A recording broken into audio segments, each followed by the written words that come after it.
Greg. And we welcome Jeff in. Jeff, good morning. How are you? Hey, Jeff. Good morning, guys. How are the Derek Jeters of morning radio doing? I'm good. I'm prepared to Bye-bye, walk off. Balboni. I'm frankly prepared to walk off like Jeter did against the Orioles, but Come on. that won't happen.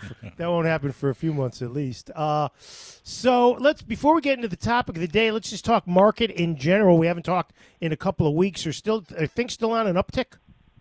Things are definitely still on an uptick. Not what they were, let's say, back a few months ago, but they're definitely still on an uptick. Everyone's seeing increases in sales and number of sales. And if things are coming on the market that are priced right and looking great and staged and everything, they're going quick. They're going really quick. Yeah, normally when the figures come out, like the Warren Group, people like that put out the monthly figures as far as sales and such. Sales are doing very well. You got to keep an eye, though, on the price. Is that correct? Unit sales are good. Prices are up. So good. Okay, I'm happy. That if you're a buyer, you're going to pay a little bit more. If you're a seller, you're going to get a decent deal. If you're a seller looking to downsize, you're going to sell pretty good, and you're going to end up picking up pretty good, but on a lower value. It's the opposite if you're going up. Okay. When you look at what people are looking for as far as buying homes now, Jeff, in this pandemic, has that changed at all? Are people more willing to settle for a little bit less in order to get a house? It's a good question. So well, no, I don't think so. I think people are still looking for the specific house. People are still particular, and they're just not settling. And I think they're not settling, for lack of a better phrase, so much so now is because people are working from home. Some children are from home. So if you're going to buy a home, it's going to be a very specific home, and it's going to be a home you really want, because basically you're probably going to be working from there, and there's going to be a lot of family time there. So no one's really settling. I just want to back up for a minute on the whole sales thing. Excuse me, Jeff, but what about condos? Condos are always kind of a separate market, so to speak. Are they too improving in price and all? Condos are still improving in price, just like homes are improving in price, single families. Condos always lag to home sales, though. That's what I thought. Yeah, whatever town, whatever county, condo sales always lag the property individual houses.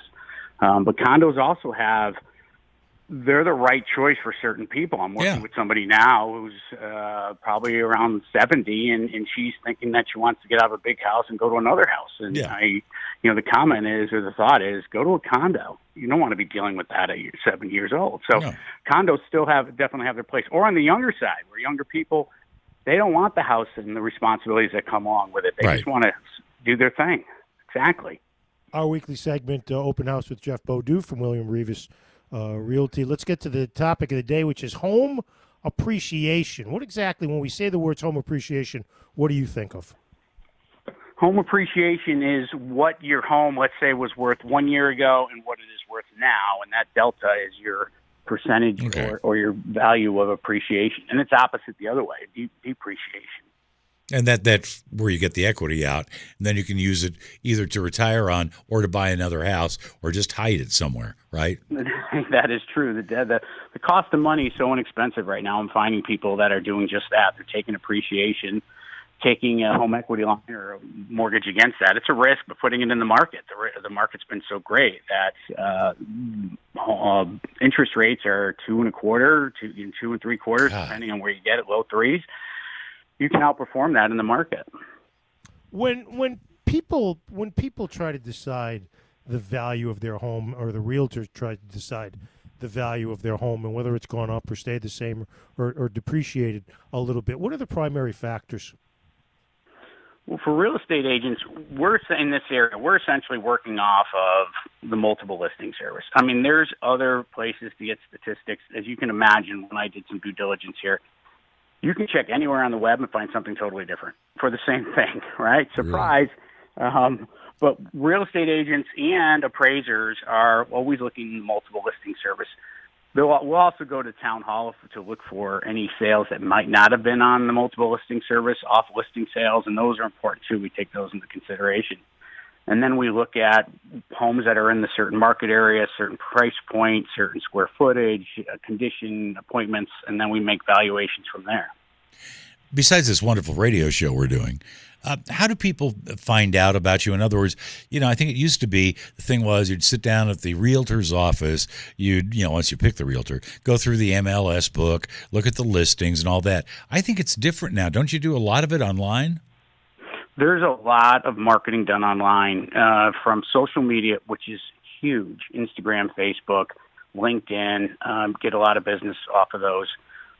People are also checking out Zillow, Trulia, Googling, Realtor.com, and they're searching for realtors there, or they're looking at properties as to which fit what they kind of like, and then oftentimes next to that listing, there's 4, 5, 6 agents, and they can go over to pick those.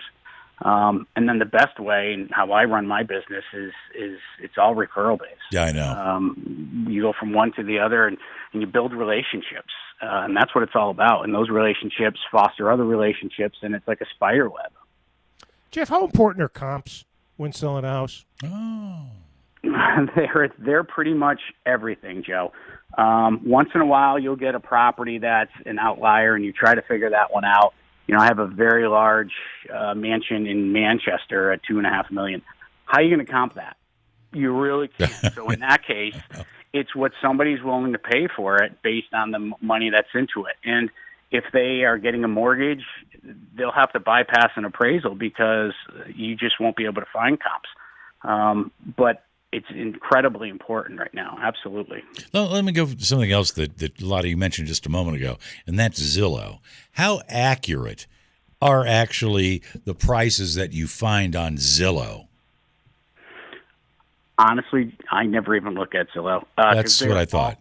They're all over the board. And when I'm on a listing appointment with somebody and they say, well, my house on Zillow is worth $200,000, my response to that always is, when was the last time you saw a Zillow agent walk in your neighborhood? Or when was the last time a Zillow agent was in town hall? Or my favorite response is, I may look on WebMD for a symptom that I'm having, but I'm still going to go to see my doctor. Right. It's the same thing. If you want to look on Zillow, go ahead. But at the end of the day, hire a professional that knows your area, knows your marketplace. So we were into this. We've been talking with Jeff about home appreciation. How do you talk homeowners down who think their place may be worth a little bit more than, say, I don't know, the professional like you do? Yeah, I looked it up on Zillow. I'm sorry, I'm laughing because it happens a lot. I know. You have to show comps. You have to show comparatives. And it's not just a graph. You print out all the photos on the multiple listing service. Yes. This is what I do anyway. Blow up some of those photos. Look, this has crown molding, triple crown molding, or this house has white appliances versus all your stainless. You go through the appointments. This has carpet versus hardwood floor. And you try to justify what those values are based on comparable properties. Jeff, are there particular, and I think a lot of people in the realty business and that profession, everybody's kind of thinking back to the late 80s when, you'd put a contract down and by the time it got taken to the office, somebody else had outbid you. Wouldn't that be a wonderful time? Could that happen again? It would be a wonderful time, but that also comes with its negatives too. Yeah, we know. I wasn't around at that time, unfortunately, in the real estate market. I was still manufacturing, but basically those were silent auctions. Essentially, that's what was happening. God, it was nuts. It was crazy, from what I understand. And the height of the market, 2008, those are some significant prices. I was just doing a market analysis. I met with a client earlier this week. And it was incredible to see the price per foot with what they paid in 2008 to what they could get right now. Always good advice. Go ahead, Jeff. I'm sorry. I thought you were... Obviously brought tears to their eyes. Yeah, I'm sure. Of course. I'm sure. Always good advice from Jeff. If you want to learn more about today's topic, which is home appreciation, or any other questions about the real estate market, contact Jeff Bodeau of William Ravis at 860-463-9296 or online at jeffbodeau, BODEAU.com. Jeff, always insightful. Thanks for the time. We appreciate it. Have yourself a great weekend, and we'll talk to you in 2 weeks. You guys as well. Take care. All right. Thanks. Hey, we're Derek Jeter. God, is that great? That was nice.